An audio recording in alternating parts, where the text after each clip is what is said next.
Basically, we're going to discuss and measure energy changes in reactions. Why they occur and how do we measure them? We already started some lab work, so we're going to quickly get into this so that it can make more sense in the lab. Now, so every reaction involves any kind of exchange of energy. There is some form of energy exchange that takes place. Now, it is not the same kind of energy exchange that you might think in terms of physics mein conduction convection kind of energy change. It's actually very specifically energy conversion. Like magnesium, for example, when you add to an acid, when you add to a test tube of magnesium in an acid, the test tube becomes hot, the reaction takes place. Now, and you've heard the terms in O levels in terms of systems and surroundings. Now, and generally there's a misunderstanding about the system and surroundings and the heat transfer is that when you think about exothermic reactions and think in terms of, well, an exothermic reaction is one where the system loses energy to the surroundings. So people assume that the system will become low energy and the surroundings will become high energy, but they think in terms of only heat energy. Because the system should get cold and the surroundings should get hot. That isn't the case. It's not anything exactly cold. What is really happening is energy transfer is taking place. Energy change is taking place. There's different forms of energy that take place. Now, so this is not going to be ever tested on, that's why I don't have notes, but I want to make this clear. You have all heard of something like this. If I take this duster right now and I drop it, what will happen? There will be kinetic, speed and sound. So there was a transfer of energy, but it was not really transfer, it was a conversion of energy. The conversion came from being potential to kinetic. So then you heard of potential energy in O levels. In physics now, you probably have done Hooke's law by now. So you also heard of elastic potential energy. So there are many forms of potential energy. The reason why we call potential is because they're hard to measure. They're not measurable. Kinetic energy is measurable because you can measure speed. Heat energy is measurable because you can measure temperature. Potential energy can be measured. What you've been used to doing in O levels is gravitational potential. You only actually measure the increase in gravitational potential, going from the ground to a particular level. You don't know the absolute. So, in chemicals also have this. They have chemical potential energy, for the lack of a better term. When we say things have energy, don't only think in terms of heat. You do not think in terms of energy. Like for example, petrol. Great fuel, petrol, diesel. Petrol, I can make fire out of petrol also. So where is the energy coming from? Petrol had the energy, we burned it. But it was not stored in petrol in terms of heat. It was potential energy that petrol had, but because it was to do with the chemical energy of it, we call it chemical potential. There's no other technical term I can use. It is still potential energy, but the potential not due to space, height, or not due to elasticity, but due to the chemical bonding nature of the molecule. Petrol had it, we did alkanes abhi, combustion kiya humne. Alkanes have energy, they give the energy out in terms of heat. So when combustion happens, it's not that heat is being released, it's really potential energy is being converted to heat energy. And then everybody gets heat because that's through conduction and convection. But the change is chemical to heat. So internal energy or potential energy, chemical potential energy gets converted to heat. And that's what I want you to think about. So what is the system? System is the guy which is just give internal energy baat kar raha hu. And surroundings is everything else that gives the heat or sound. So when a fuel burns, there is light energy for the flame aati hai, but mostly it's heat. That is internal potential energy of the system is being converted to heat energy for everybody else. Hence the surrounding. Surrounding is everything. Surrounding is a test tube in the reaction, the liquid, the thermometer, the particle itself, its own heat energy becomes surrounding. So in an exothermic reaction, everything feels hot, every single thing. Nothing is cold. Why? Because cold would only mean when heat energy is reducing. There's no heat energy being reduced, there's only being chemical energy, chemical potential energy being converted to heat. Endothermic में opposite होता है. Heat energy gets converted to chemical potential. That's why everything will feel cold because the heat is being lost, heat is being decreased, and internal potential energy is being increased. So because obviously there's no loss of energy, there's a conversion of energy. So that's why endo feel cold, exo feel hot everywhere, anywhere. You dip your fingers inside, outside, whatever. It will be a conversion, not a transfer of heat. It's transfer of energy, but the forms of energy will change. So that's one thing I want to make clear. So you got to think in terms of reactions where there's a conversion of energy types. Exo is when the internal energy is converted to heat energy. Endo is the opposite, where the heat energy from everywhere gets converted to internal energy. Now, the internal energy comes from bonds and everything else and blah blah blah, bond breaking, bond forming, and you know all of that stuff from more levels. So I want to continue from there onwards. Now, the term that we'll be using is not energy, it will be enthalpy. Because the energy at constant pressure will be called enthalpy. Or the energy change at constant pressure will be specifically called enthalpy change. And we will be, because in physics in second year you will do thermodynamics, where energy and pressure भी change होता है. So that's why we will be very specific. हम लोग सिर्फ enthalpy change की बात करेंगे. Only when there is a change in energy at constant pressure. Because when the pressure changes, values of energy will change. We are only concerned with energy changes at constant pressure. This is a technical term. So that's why you don't see heat changes, you will see enthalpy changes in any term. Okay? And also we will only measure enthalpy changes, not total enthalpy. Like you cannot measure total potential energy of the body internally. Okay? Also the symbol. So you probably have seen this symbol in O levels, and I'm going to zoom into this. This is that beautiful, beautiful symbol. Delta H. H is for enthalpy change, enthalpy. Delta is for change. Enthalpy change. That's the symbol. And you've seen this in O levels. Reactions used to have this term. Delta H is equal to minus 250 kilojoules per mole. The delta H was the enthalpy change of the whole reaction. Okay, so let's move to the next slide. I'm going to just zoom out and then move to the next slide. Okay, so and this page is something that you already know. You know what an exothermic reaction is, you know what an endothermic reaction is. Exo is when internal energy gets converted to heat energy for the surroundings. So system loses energy. When we say the system loses energy, we are saying that internal energy decreases. And when surroundings gain energy, they generally gain in terms of heat, light or sound. Fireworks give a lot of sound and light. Less heat, but that's also a chemical reaction. But we generally end up dealing with only heat changes reactions in the lab because that's what we can measure. It's not like that's the only thing happening. There's certain reactions in chemistry that you do second year in that give out energy in the form of electricity also. Batteries, cells that work. Your own cell phones, your iPads. These contain certain batteries that get charged by electricity and they discharge. They give it energy in terms of electricity. तो वो भी होगा. So system means internal energy, surroundings mean how it's given out or taken in. So exothermic, where delta is negative, endo is positive. This is all level stuff that I'm just reiterating. Okay? Now we're going to skip this. Yeah, this is something that shouldn't be here. I don't know why we put it here. This year, but this is irrelevant. In fact, not even irrelevant, and it'll just confuse people. So just cross this out. Okay, ignore. What? Yes. Just like I do with most of you.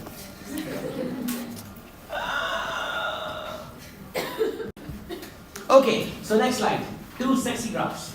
You've seen this before in O levels. Energy profile diagrams. The x-axis is the progress of reaction, just represents how far along the reaction we are. Y-axis represents enthalpy.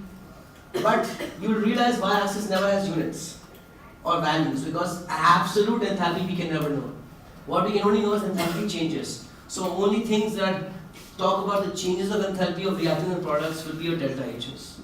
This on the left hand side is your exothermic reaction, the right hand side is your endo. What is an exo? Exo mein the internal energy of reactants was more.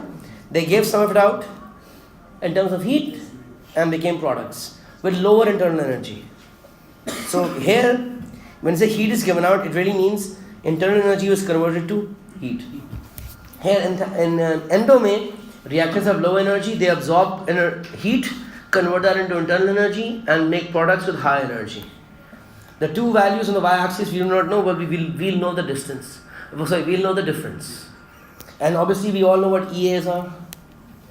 Activation energy. So we all need to know these graphs, right? Somebody said, well, sir, the arrow on the left graph should point downwards.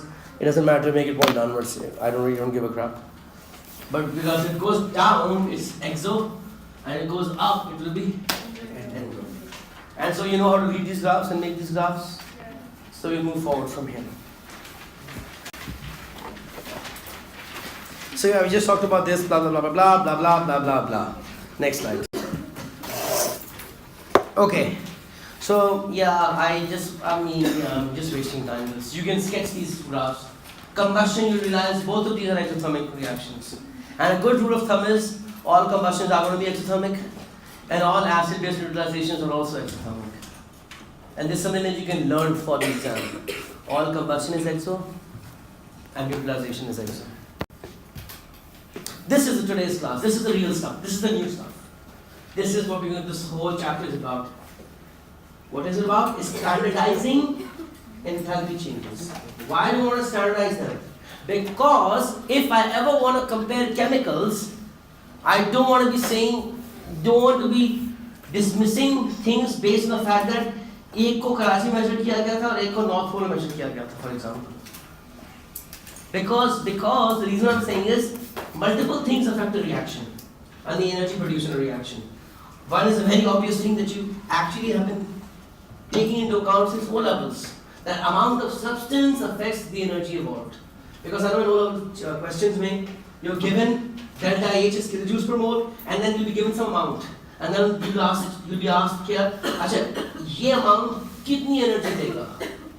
Or like 1 mole gives 2000 kilojoules, so 0.1 will give how much?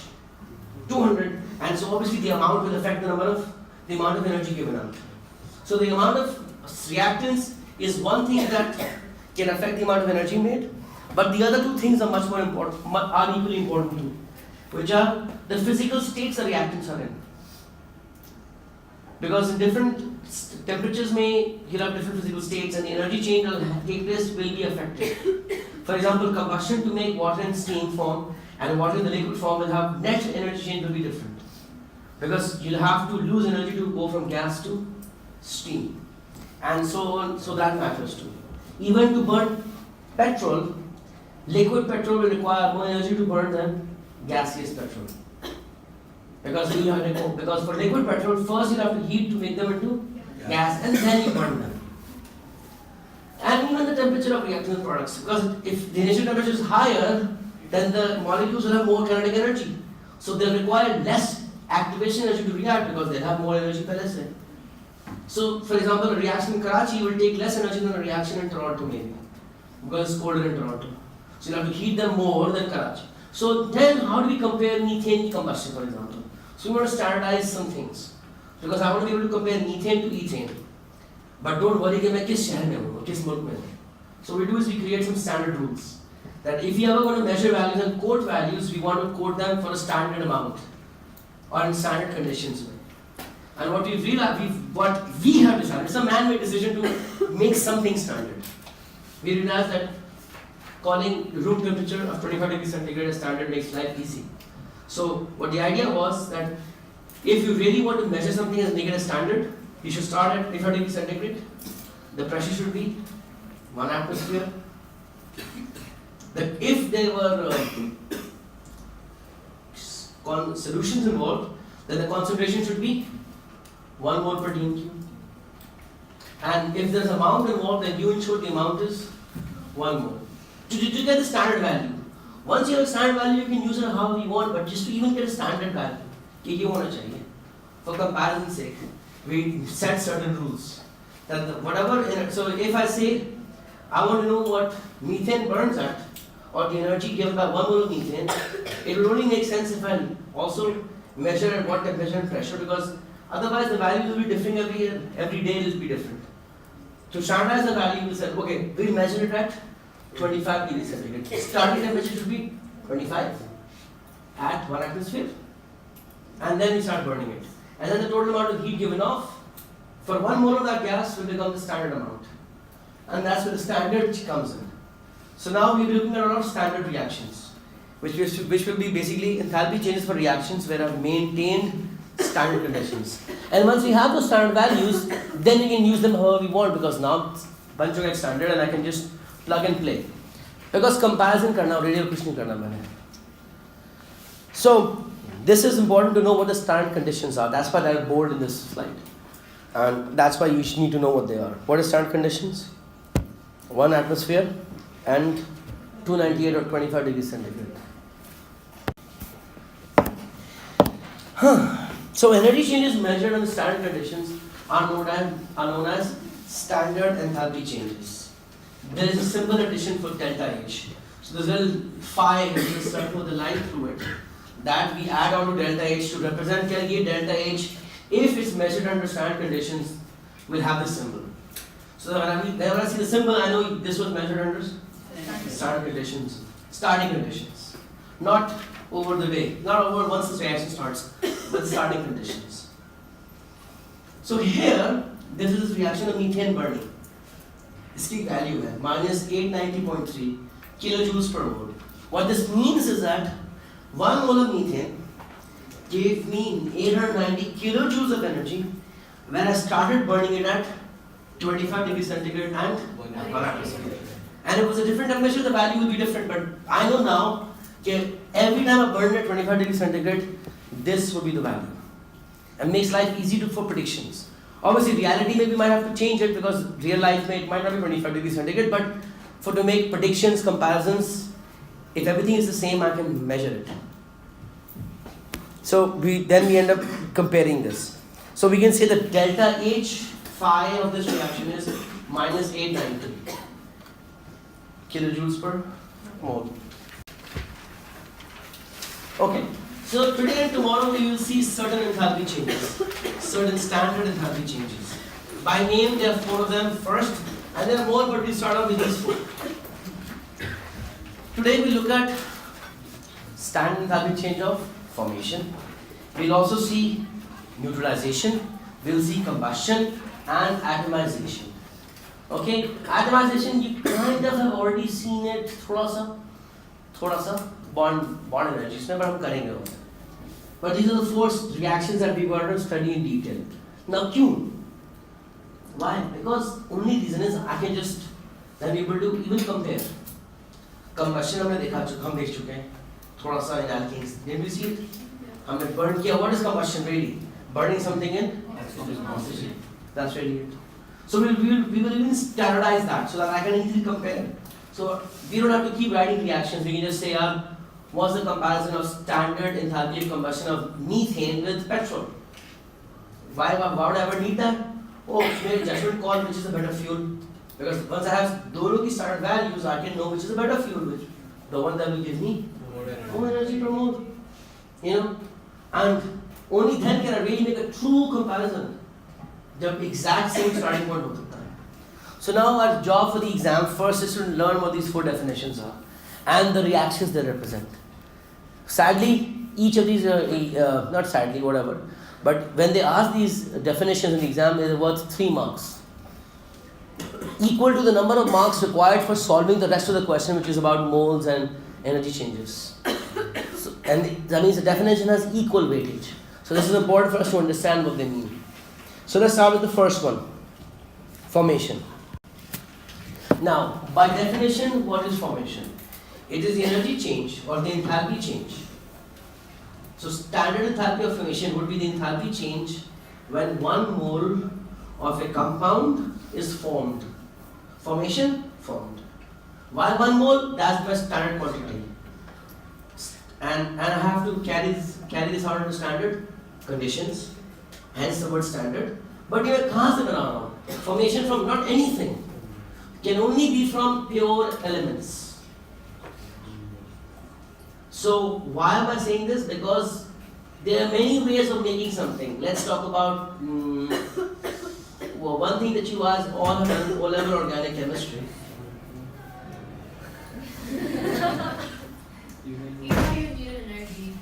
No, I have my. So I was saying, guys, is this. Now imagine a compound like ethanol.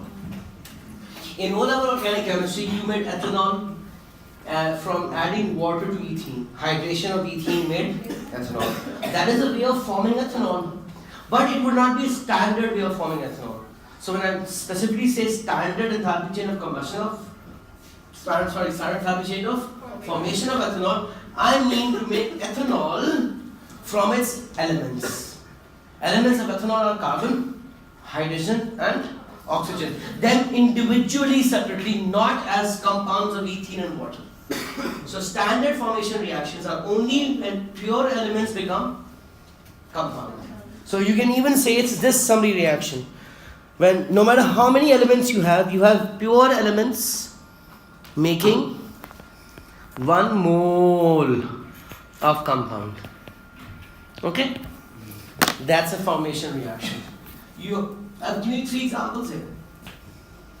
The first one is making 1 mole of carbon dioxide. 1 mole of carbon dioxide from its elements. The elements are carbon and oxygen. And the standard, or if you notice, these elements have to be in their state at room temperature. Oxygen is a gas at room temperature, carbon is a solid. But carbon by then has 3 forms: graphite, diamond and graphene is graphite. There's one layer of graphite is graphene. This is another one. Buckyballs. You not seen them? Heard about them? Buckminster Fuller buckyballs? Okay, I'll give you a separate note on them, but you need to know about them. They're another form of carbon, but they're not macromolecular, but they're like 60-70 atoms in one. किसी में 2000 भी होते हैं, but they are smaller structures. But the most stable form of carbon is graphite. That's why that's the standard form we use. So graphite, come 1 mole, but we don't even care about their amounts because we want to make 1 mole of carbon dioxide. Look at the second equation. It's making 1 mole of H2O in the second equation was about water. Now, one thing you want to notice is it's water in the liquid state because that is the state of water at and you want to make 1 mole of that. So formation can be for anything. You can even make one up for yourself. What would be the equation for the formation of magnesium carbonate? Right one. Magnesium carbonate. What would that be? So you need to focus on what you need. So because it's about how much you make 1 mole of MgCO3. What would be state be at room temperature? Is an ionic compound? Solid. And what would you need to make it from? Elements. What are the elements? Magnesium, carbon and so you need magnesium solid, carbon solid and oxygen gas. And how much oxygen do you need? 1.5 or 3/2. Because you need 1 mole of magnesium carbonate. And this is called the formation. This reaction represents the standard enthalpy change of formation of magnesium carbonate. And instead of saying all of that, the symbol to represent this delta H of this reaction. Because yes, we are writing equations, but really we want to know about the energy change. So the जो भी इस reaction energy change होगा, that's called the standard enthalpy change of formation of magnesium carbonate. And उसका short form है. You can write this. This would be enthalpy change. Standard formation of what? So this symbol delta HF of its phi, enthalpy change standard formation of a particular compound. Okay, that's what the reaction is. And you have to learn the definition. The definition would be is the enthalpy change when 1 mole of a compound is from its elements. They are in their standard states. Standard states would be the states found at standard conditions. And even the product form will be in the standard state. Under the whole thing under standard conditions. And if the definition asks you what those conditions are, then you have to say what those conditions are. 298 Kelvin and 1 atmosphere. So we don't write the energy with it? The value we don't know. The value, if you know the value, you will write the value. But for example, look, what I'm saying is this, that tomorrow I will give you this. I will say delta HF of CO2 is minus 394 kilojoules per mole. This is what I'll give you. What you need to translate this is to mean that when 1 mole of carbon solid reacts with oxygen, not 1 mole, I want to make 1 mole of carbon dioxide. And इसका delta E जो होगा वो होगा. So what I wrote in blue is all of this. The reason why I say that is because then it's a shorter way of saying that instead of writing the whole thing down. Okay? And you can use this for comparison's sake also, which is better to make, form and all that stuff.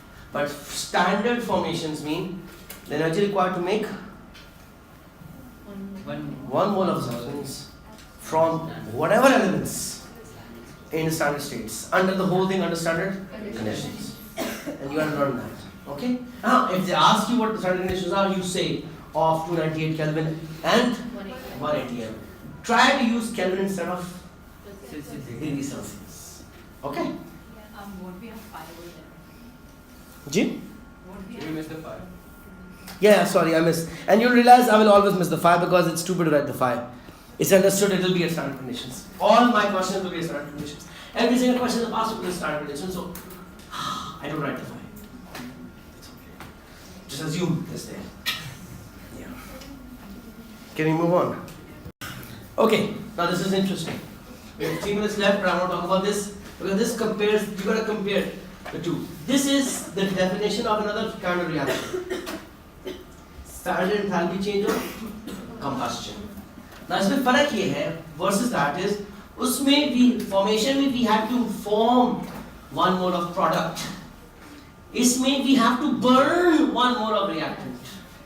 Combustion is burning 1 mole of a substance in how much oxygen? Excess oxygen by definition to make whatever product it makes. Okay? It's always going to be burning in oxygen. So one of the reactants will always be oxygen.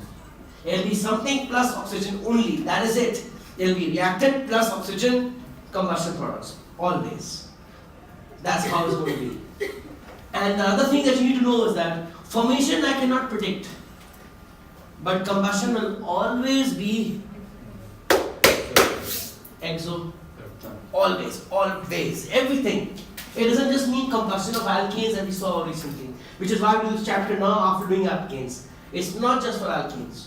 Yes, most questions will be for alkanes, but they are the only ones undergoing combustion. You can have even metals undergoing combustion. Think about it. What do you have the metal to do to undergo combustion? By definition, let's say I want to burn sodium. So I have to have 1 mole of sodium burning in excess oxygen to make an oxide. In this case, the oxide will be Na2O. So when I look at this, but I only have 1 Na here, so how much Na2O will I make? Half. And then if I have half Na2O, how many oxygen atoms is this? Half. But I have O2 here. So what do I multiply this to give me half? 1 over 4. 1 over 4 into 2 will give me half. This is a reaction that represents the standard enthalpy change of combustion of sodium. So this is delta HC of what? Sodium. And it will be different from the delta HF of sodium oxide. Just to compare, if I want to make 1 mole of sodium oxide, how do I make it? It will be, I need to make 1 mole of Na2O. इसके 1 होने चाहिए. So that means what do I need? 2 moles of sodium and half a mole of O2. And you can even see a relationship here sometimes. Can't you?